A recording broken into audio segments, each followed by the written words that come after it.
For now, viewers, let's speak to a very special guest who is thought to have actually birthed the idea of bringing the Sengol out of exile, so to speak, to be placed center stage in the cradle of our democracy in our new parliament. We are joined by Dr. Padma Subrahmanyam, a Bharatnatyam exponent. Thank you so much, madam, for speaking to us this evening. We feel privileged to be talking to somebody who's ignited the idea to resurrect our civilizational ethos through this very important gesture. So let me ask you, Ms. Subrahmanyam, how did this come to you? Tell us all about the role that you have played. I believe you wrote to the Prime Minister's office. Can you elaborate on this? You translated an article from Tamil to English in the February of 2021. What catalyzed all of this? Well, I was quite excited to read that letter by that article by Gurumurthy ji in Tughlaq magazine, and as someone who has been doing a lot of research on heritage and culture and my sensitivity for history, I was elated to read that article, and I thought that Sengol has to be publicized. It was queer that such an important object is not even mentioned in our textbooks. All the 75 years, even I mean, I was a student of history, I never studied about it. So I thought when our country is celebrating 75th year of independence, some publicity should be given to this Sengol, and people should know, and we should validate its historical, political and spiritual significance. So that is why I thought I will translate the article into English, and I sent a request letter to Prime Minister ji that the Sengol must be made part of the 75th year celebration. At that time when I wrote the letter, the Parliament House, the new building, was not known to me. But anyway, I didn't get any letter, reply for that.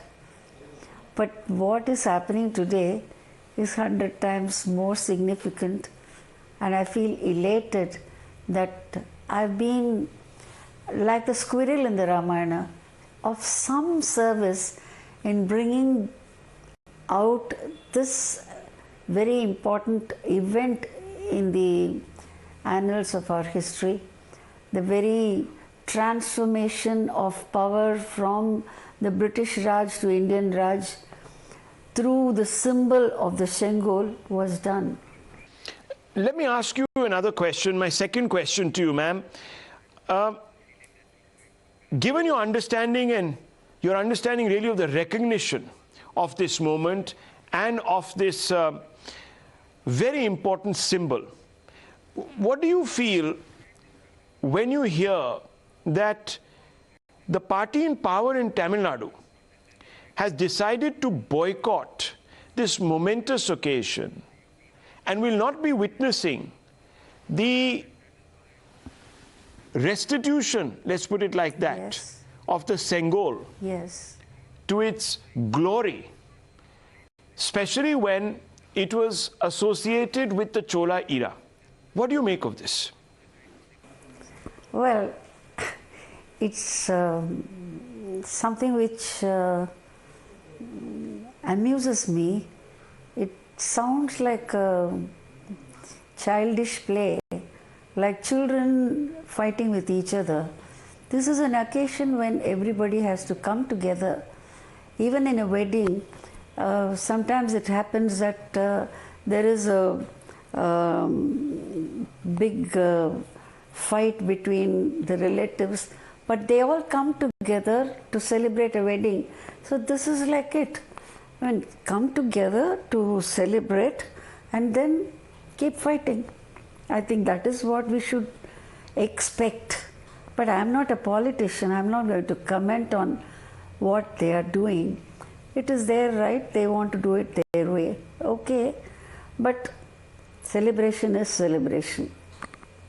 Well, as you know, Madam, that this particular Sengol was left really to become a footnote in history, so to speak, in an unloved museum, basically unheralded.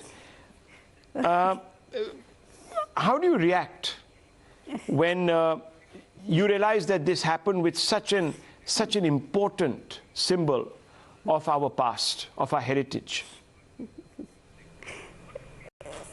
Well, you just have to laugh at the ignorance, that's all. Sengol is not a walking stick, but it is the sceptre. The concept of sceptre is there in many parts of the world, and definitely all over the country, subcontinent of India. The Dharma Danda, as it used to be called, that tradition went out of vogue probably earlier in North India. Southern India has been little more fortunate to protect heritage values, and all over Tamil Nadu, anyone who has read Tamil literature will know Sengol. Sengol, kol actually means a stick. Sengol means that stick which gives you refinement. Refinement in thought, word and behavior. This is what Shemmai, like that you say Shemmai Mori, the refined Tamil, the classical Tamil is Shen Tamil. So Sengol is something which gives you refinement, idea, concept of refinement, which means justice. This is what was expected out of a king. And only the Raja Guru, who was a symbol of wisdom, had to actually hand over to the king during the coronation. So this was the tradition in the Tamil literature that we find. And when Mountbatten asked Nehru, what is the emblem or symbol that you are thinking of for the transfer of power from the British Raj to Indian government? Nehruji couldn't think of anything, so he asked Rajaji, and Rajaji straight went to Kanchi Mahaswami. Kanchi Mahaswami spoke about the sceptre, and he also said that he has no authority to hand over the sceptre, but the Rajaguru should do.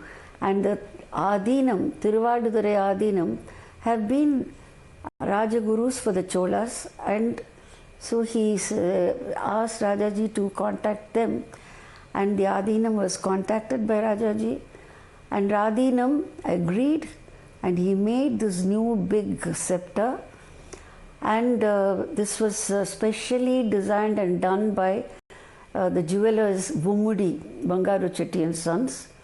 And this beautiful piece of art that you have is something which was taken by the junior Adheenam to the, I believe there was a special flight organized, and with the traditional Oduvars, like like the temple dancers in Tamil Nadu, even today we have special temple singers who sing the old 7th century Shaivite hymns called Tevaram.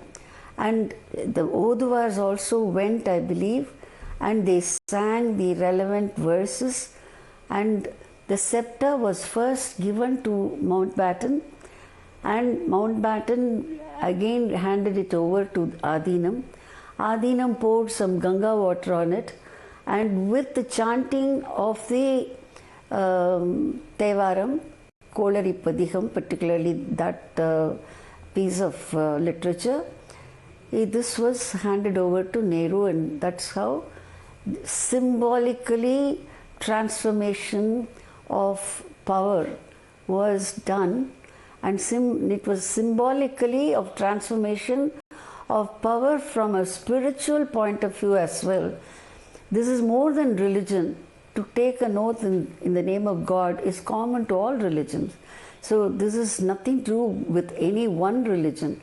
So here is a scepter which also has some secular significance.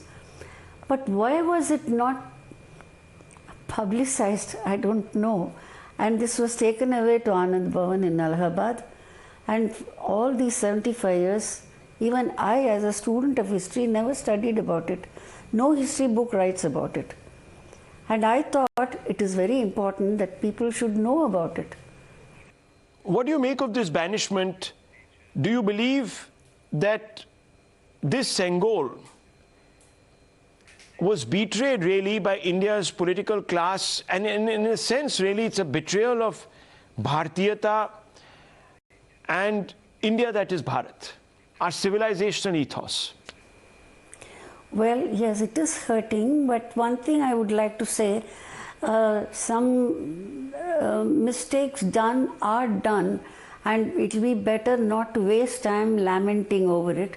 We rather start life afresh, and I think the decision to bring it to the new Parliament House is great. And I feel that I too had some little role in this, because I translated the Tughlaq article into English, wrote a covering letter requesting that the scepter should be taken care of and it should get very wide publicity during the 75th year of our celebration of independence. And it will be a matter of pride that something of heritage is still valued in India. Heritage is valued in India. So, though I didn't get a reply immediately, later I found that a lot of research had gone into the validity of the facts given there. IGNCA Delhi and Ministry of Culture had put their heads together and done all the work to make sure that everything said in the article was true. Because even a photograph of the actual event was found in Times newspaper. All that has been recovered, and hence they have taken time. Instead of doing it as part of Azadi Ka Amrit Mahotsav, now this has become even better. This scepter is going to be standing erect and tall, trumpeting the glory of our spiritual culture right in the Parliament, new Parliament, right next to the Speaker. How you feel when you hear some politicians calling this really a symbol of communal polarization meant to divide the people of India? How can it be communal?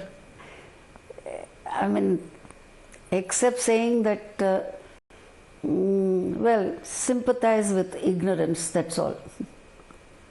Well, thank you so much. Thank you so much for speaking to me. It's been wonderful.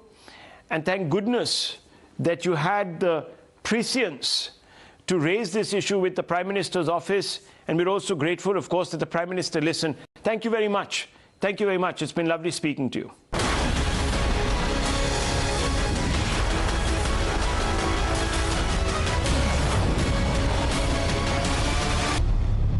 Pachi.